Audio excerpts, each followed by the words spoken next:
He's watching it. Look.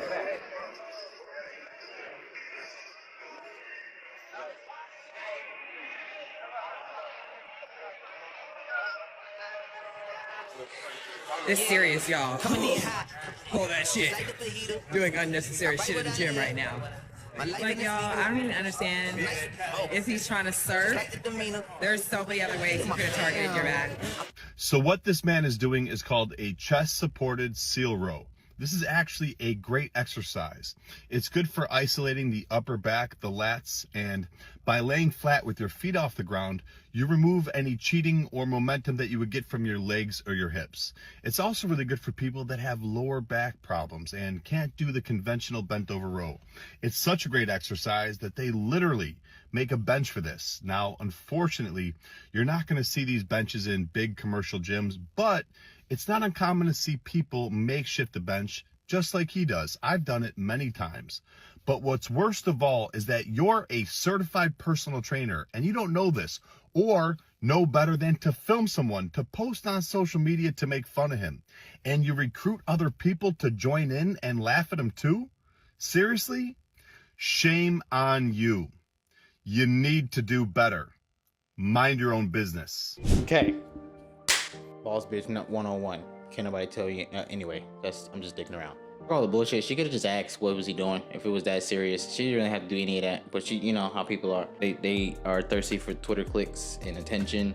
And I'm gonna record someone as a personal trainer, mind you, someone doing an exercise that I've never seen before. So I'm gonna record them and make fun of them about it and get other people to make fun of them about it. I just feel like, shit. I just feel like it's that social media pressure, if that makes sense, that it's like you have to put something out there so people can just be like, yeah, what the hell is he doing? Or it is blah, blah, blah. Before I get to the second video, this is what her caption was to her response video. You continue to screen record my content without proper understanding or permission. Isn't that the same thing you called me out for? I called you out because you're being stupid in the gym, recording someone doing a workout. So you're being what he's doing is calling you out for being a bully. It's out.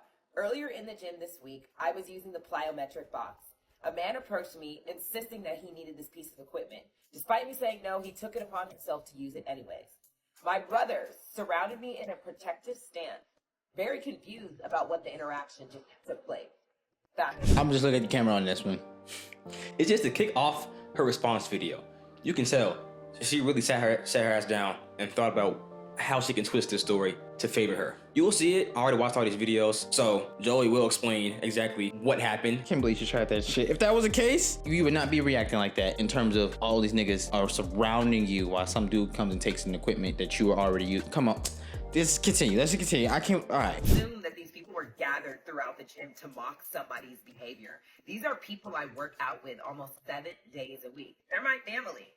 We all recognized he was about to do seal rows, but we couldn't believe the unacceptable behavior to interrupt other people's workout and make this huge contraption when other people needed those pieces of equipment. Keep in mind, this was peak hour. It's not good gym etiquette to hog a machine or to superset using multiple different machines when the gym is busy or there's somebody waiting for that machine. Keep in mind. She said that she was using said machine, right? She said she was using one of the boxes that he took. And he asked her, right? So that means that you gave it to him. And also, you can't use the example of Joey Swoll saying, you shouldn't do this, you shouldn't do that, you shouldn't do this, and you shouldn't do that. Because I'm more than sure if you walked up to him and you asked him before he set up whatever he set up, he would not have done that. You're just trying to make it justifiable for you to record this man. And all of a sudden, we knew it was this row. No, you didn't. The overwhelming amount of people who have refused to understand the full amount of the story, I will be removing this video. Because what has happened is the Swoll army has decided to attack me with racial slurs and death threats. This also shows to speak the people that follow him.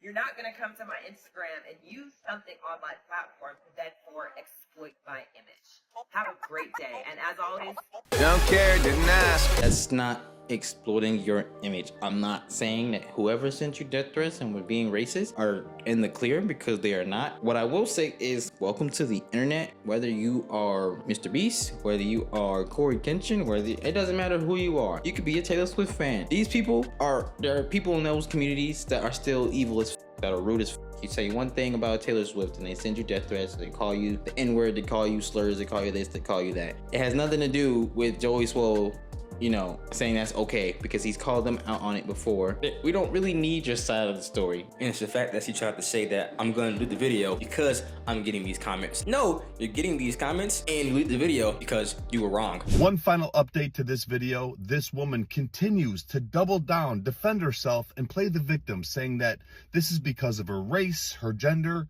and now because of her politics and who she voted for. This has nothing to do with any of that. People are upset because you filmed that man to post online to make fun of him. And I found that man. His name is Amir, and he's a first responder firefighter from San Francisco. And he's an incredible human being. And he's upset about all the lies you've been spreading, including that he fell flat on his face after this exercise. Well, here's Amir doing flips literally 10 to 15 feet in the air. Do you really think he'd fall on his face? That's the crazy part though. She tried to bring someone else down because she's going down. She tried to lie and say he did it literally when she's doing it literally. Like, oh my God, man. I can't even say this is embarrassing. I can't say I'm getting secondhand embarrassment. At this point, it's one of those moments where you just for real should have just took your L and shut the fuck up. And that's not the worst of it. Look at what she posted last night. Earlier in the gym this week, I was using the plyometric box. A man approached me, insisting that he needed this piece of equipment. Despite me saying no, he took it upon himself to use it anyways. My brothers surrounded me in a protective stance. Lie after lie after lie. He never even spoke to you, came anywhere near you, or took any plyo box from you. Then you put his character in question and make it seem like he was threatening toward you? Seriously? Disgusting. 24-hour fitness needs to kick your ass out. This is the bad side of social media where if you're wrong, everyone's gonna be wrong in some way. For me, it's this example case of clout is one hell of a drug. Even negative attention is still attention, I guess. I know I said yesterday was the final update to this video, but this is the update that everybody's been waiting for. I spoke to the GM of this gym yesterday, Yana, awesome person. She informed me that this woman has been banned from 24-hour fitness. And she also watched all the security footage. And everything that woman said that he did to her, stole her equipment, tried to intimidate her, was a threat to her, was all a lie. And all those men that were surrounding her, protecting her, they all came in and said they didn't agree with what she did and that she was lying as well.